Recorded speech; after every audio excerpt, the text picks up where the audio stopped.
After coming back from a girl's trip, my fiancé asked for an open relationship. I kicked her out. Hi all.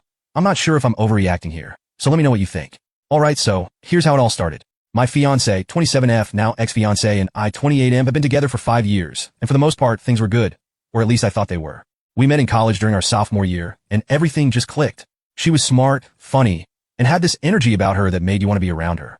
We started off as friends, but it didn't take long for things to get more serious. Fast forward a few years, and we were living together, sharing bills, planning a future. Getting engaged felt like the natural next step, and when I proposed last year, she said yes without hesitation. We'd even started talking about buying a house and having kids someday. That's what made this whole situation so hard to process. I wasn't just losing my fiancé. I was losing the life we'd been building together. She'd just gotten back from this big girls' trip with her friends. She was gone for about a week, and everything seemed fine before she left. She was excited, making plans, talking about all the stuff they were going to do. I was happy for her, even encouraged her to go and have a good time. She works hard, and I figured a break would do her good. When she got back, though, something felt off. I'm not sure how to describe it exactly, but it was like she wasn't fully there. You know when someone's physically present, but their mind is somewhere else? That's what it felt like. Normally, after we'd been apart for a few days, she'd greet me with a big smile and a hug, eager to share every detail about her trip. But this time, she barely said a word. I asked her how it went, and she just shrugged and said, "It was fine." Then she walked past me and went straight to the bedroom, leaving her suitcase by the door. I ignored it, thinking maybe she was just tired. But even that night, when we were eating dinner, she barely touched her food and spent most of the time scrolling on her phone. It wasn't like her at all. Over the next couple of days, though, her behavior got weirder. She was on her phone a lot, like constantly. She'd never been the type to obsess over her phone before, so that stood out to me. Then there was the way she started acting around me. She avoided eye contact, seemed distracted when we talked, and even the physical affection just wasn't there. I'm not saying we were all over each other 24/7, but we were always pretty affectionate. Suddenly, it was like there was this invisible wall between us. I couldn't shake the feeling that something was up. I decided to give her some space, thinking maybe she'd snap out of it. Relationships aren't perfect, and I figured if I backed off a bit, she'd open up when she was ready. But that was not what happened. Instead, the distance between us only got worse.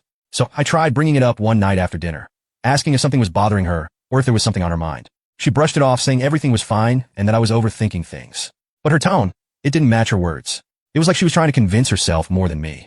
I let it go, but deep down I knew something wasn't right. 5 years together, and you start to pick up on these things. I didn't want to push too hard, but man, it was eating at me. What was going on? Why was she acting like this? A few more days passed, and I started to notice patterns.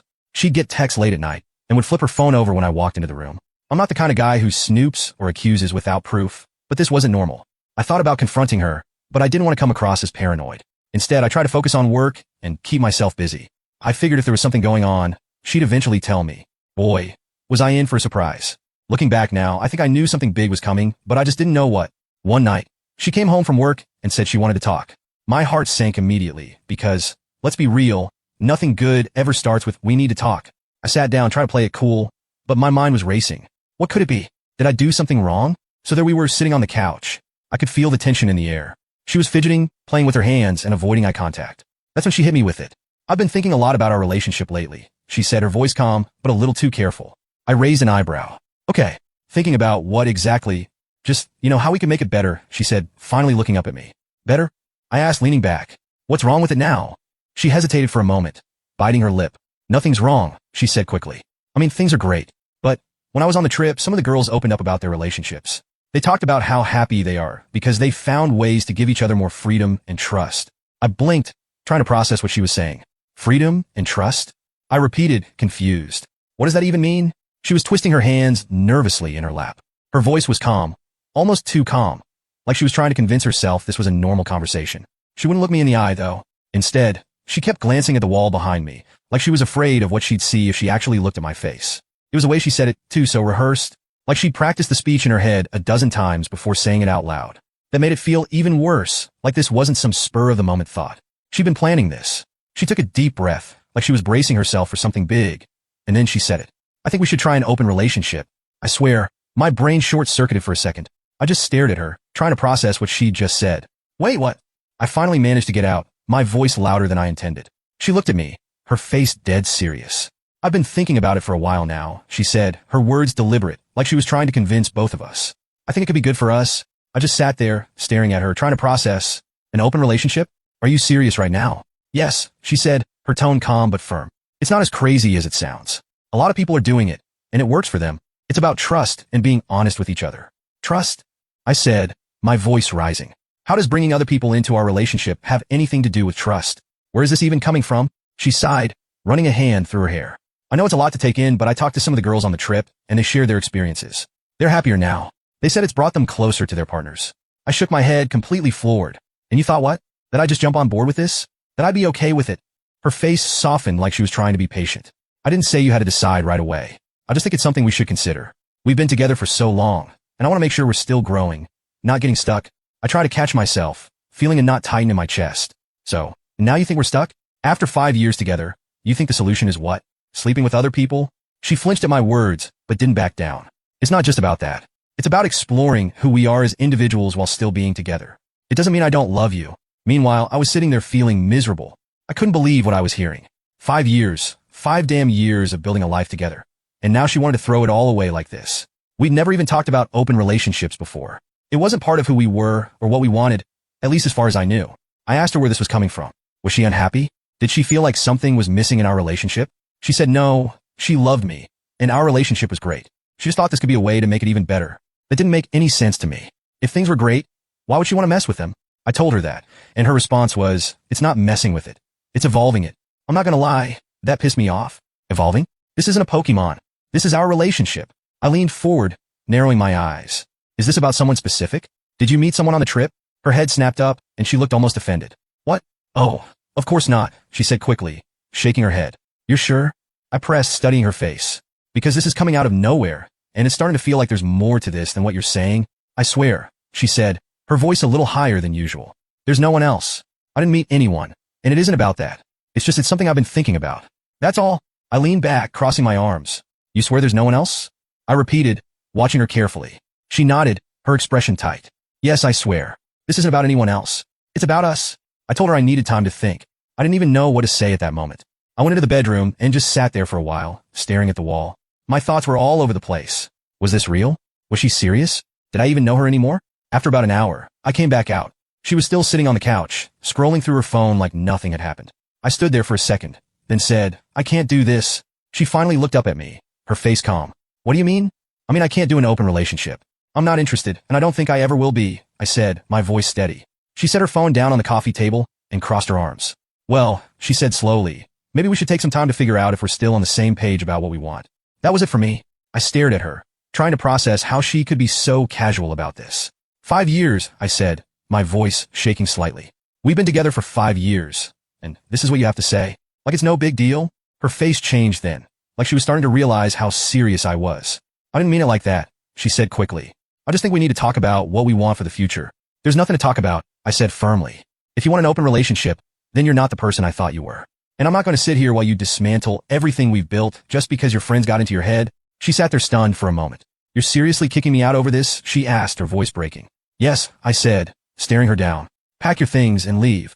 Her eyes filled with tears, and she started crying. I didn't mean for it to go like this, she sobbed.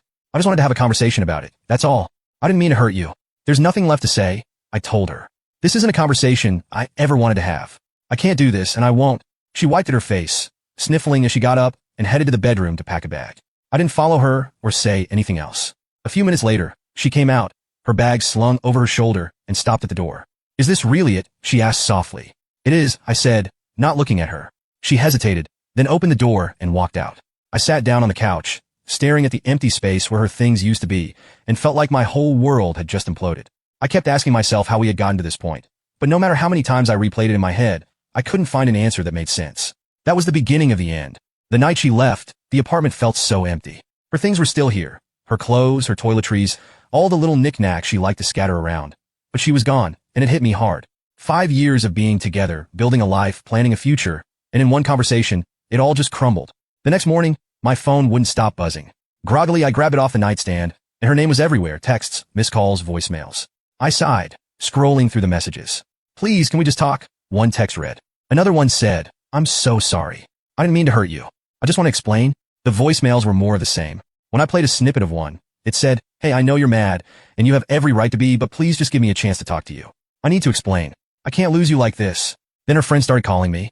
Apparently, they'd gotten wind of what happened, and they were all tripping over themselves to apologize. They claimed it was their fault, that they'd been hyping up the idea of open relationships during the trip, and she just got carried away. One of them even said, "We didn't think she'd actually bring it up to you like that," as if that made it better. I told them to stay out of it and back off. I wasn't interested in hearing excuses or justifications from her friends. What pissed me off the most was that she let them influence her like that. If she was so easily swayed by her friends, what else could they talk her into? My family was furious when I told them. My mom kept saying, "You dodged a bullet." My dad, who doesn't usually get involved in my personal life, said I did the right thing by standing my ground. That support meant a lot because I was already second-guessing myself. Her family, on the other hand, was a different story. Her mom called me, saying I should give her another chance, and that she was just confused. Her dad tried to guilt me, saying, "You're throwing away a beautiful relationship over a misunderstanding." Misunderstanding?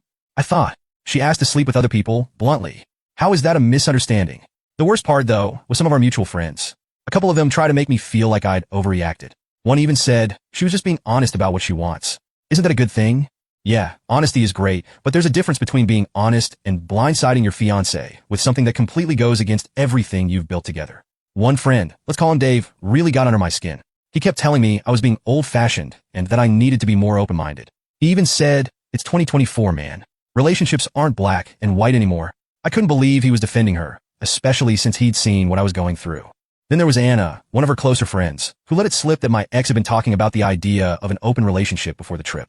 It seems that she'd brought it up as a joke during a group hangout a few months ago, and everyone just laughed it off.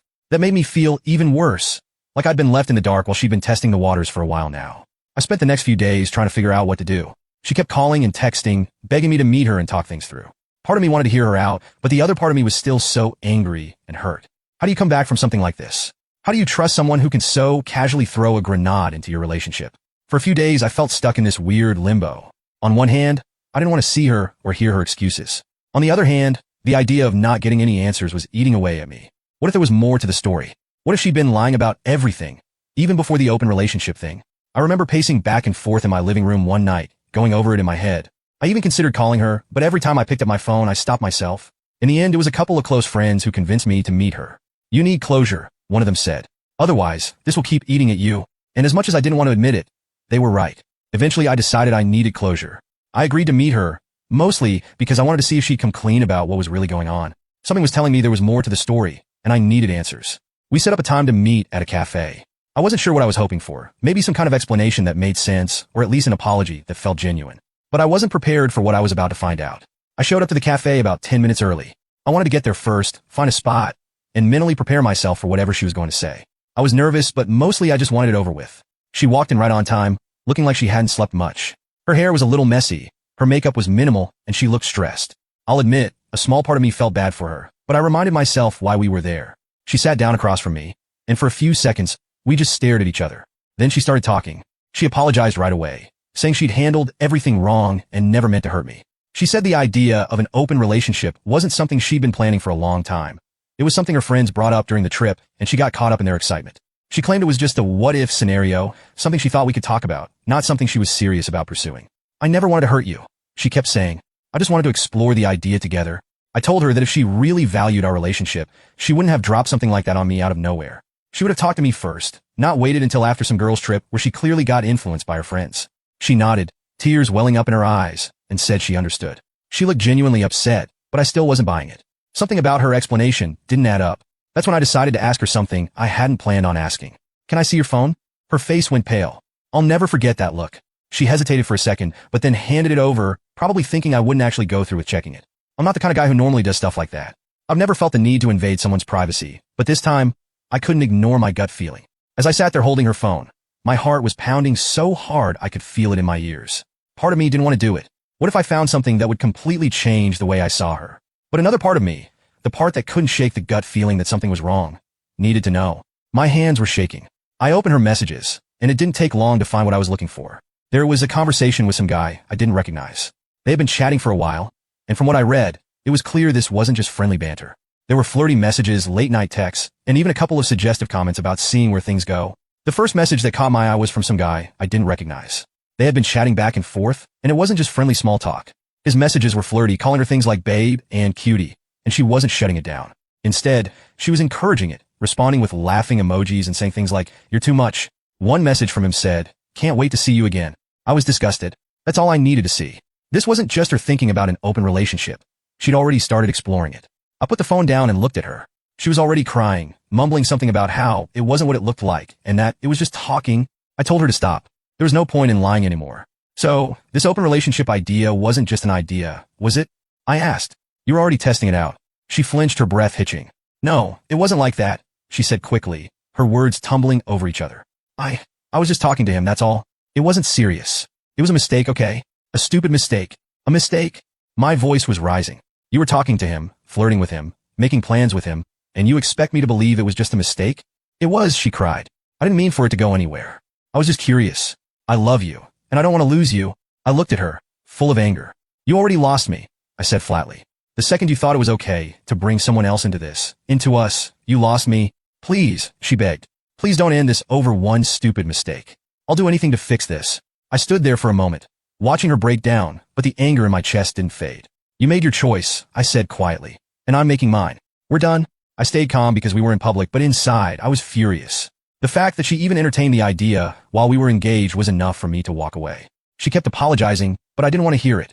I stood up, told her I was done, and left the cafe. As I walked away, I felt a strange mix of emotions. Anger, sadness, relief, and even a little bit of clarity. I watched her as she sat there crying, trying to explain herself. It wasn't the kind of tears that felt sincere, though. It was like she was panicking, scrambling to fix a situation she'd lost control of. Her words felt rehearsed, like she was trying to say all the right things to make me forgive her. It was just talking. She kept repeating, but her tone didn't match her words. There was no real regret in her voice, just fear. Fear of the consequences, fear of being alone, fear of losing the comfort of what we had. And as I looked at her, I realized I couldn't do this anymore. No matter what she said, the damage was done. For the first time in weeks, I knew exactly where I stood. I wasn't going to let her drag me through the mud or play games with my emotions. Whatever we had, it was over. After that meeting at the cafe, I thought that would be the last of it. I blocked her number that same night and deleted her from every social media platform. I didn't want to see her, hear from her, or even know what she was doing. I was done. For a few days, I had peace. She didn't try to reach out, and I finally started to feel like I could move on. Then, out of nowhere, our mutual friends started texting me. They heard what happened at the cafe, and most of them were reaching out to apologize. I guess word got around about the guy she was talking to, and suddenly people who'd been defending her before were switching sides. One of her friends told me she'd started dating the guy right after our breakup. I wasn't surprised. It was obvious at this point that she'd been lining him up in the background. What had catch me off guard, though, was how quickly things went south for her. Apparently, she was posting pictures of him on social media, trying to make it look like they were some perfect new couple. Mutual friends said it came off as forced, like she was trying too hard to prove something. One of her captions was something like, "When you find someone who truly understands you," which felt like a dig at me. But the funny thing was people weren't buying it. A couple of friends even told me she blocked them after they called her out for moving on so fast. Then, just a week later, the post stopped. No more pictures, no more cute captions, just radio silence. That's when word started spreading that he'd ghosted her, and she was losing it. She was telling people how he led her on and used her, but honestly, I wasn't surprised. It was like karma showed up to collect, and she had no idea how to handle it. When I heard about this, I didn't feel bad for her. Call it petty, but it felt like karma doing its thing. You can't treat people the way she treated me and expect everything to work out perfectly. Life doesn't work like that. Some of our mutual friends started cutting ties with her after that. They said she'd been acting toxic, spreading lies about me, and playing the victim. She was telling people I was manipulative and didn't value her, which was complete BS. Luckily, most of our friends saw through it, especially when they found out she'd hooked up with someone else literally the day after our breakup. It's wild how quickly people turn when the truth comes out. A couple of the same friends who told me I'd overreacted were now apologizing left and right. They admitted they were wrong to doubt me and said they didn't realize how messed up the situation really was. I told them it was fine, but honestly, it felt good to have their support again. As for her, she tried calling me from different numbers after I blocked her. I guess when the guy ghosted her, she started rethinking things and decided she wanted me back. She left me a voicemail saying she was ready to work things out and that she realized how much she loved me. I didn't respond. I didn't even think about responding. By then, I was completely over it. The person I thought she was and the person she turned out to be were two very different people, and there was no going back. After everything that went down, cutting ties wasn't just about technology. It was about fully removing her from my life, both physically and mentally. I packed up the rest of her stuff. She'd taken the essentials the night she left, but a lot of her things were still scattered around the apartment. Clothes in the closet, toiletries in the bathroom, random little things like her favorite coffee mug and some books she always kept on the nightstand. Packing it all up was weirdly emotional. Every item felt like a reminder of the life we'd built together. And for a moment, I wondered if I was being too harsh. But then I'd think back to the cafe, to the messages I'd read on her phone, and any second-guessing disappeared. I texted her from a burner number, one she didn't have saved, and told her to pick up her stuff by the end of the week, or it was going to Goodwill. She showed up 2 days later, looking like she'd been crying. I didn't let her inside. I handed her the boxes at the door, said goodbye, and closed it. She didn't argue, didn't try to push her way in. She just stood there for a second like she wanted to say something, then left. That was the last time I saw her in person. After that, there were still loose ends to tie up. She and I had a few mutual subscriptions and shared accounts, so I went through everything and canceled or changed the passwords. Netflix, Spotify, even the utility bills. Anything that connected us had to go. I wasn't trying to be petty. I just wanted a clean slate. The hardest part was dealing with mutual friends. Some of them had already cut ties with her after everything came out, but others were still trying to stay neutral. I get it, they didn't want to pick sides. But for me, there was no middle ground. If you were still hanging out with her after all this, I didn't want you in my life. I told a few people outright that I wasn't comfortable staying friends if they were still close with her. Most of them understood, but a couple of people acted like I was being dramatic. You can't just erase 5 years like it never happened, one friend said. But that's exactly what I needed to do. One by one, I started trimming down my circle. It wasn't about punishing anyone. It was about protecting myself. I didn't want to hear about her, see her in tag photos, or get updates about her life. A few weeks later, I heard from a mutual friend that she was still talking about me, spinning stories to make herself look like the victim. She told people I'd overreacted and humiliated her, conveniently leaving out the part where she was already talking to another guy. I let it roll off my back. I wasn't interested in clearing my name or setting the record straight. The people who mattered already knew the truth, and anyone else, well, they could believe whatever they wanted. Eventually, the noise died down. Her name stopped coming up in conversations, and the texts from people trying to mediate or explain stopped too. It was like she just faded into the background. And honestly, that's all I ever wanted.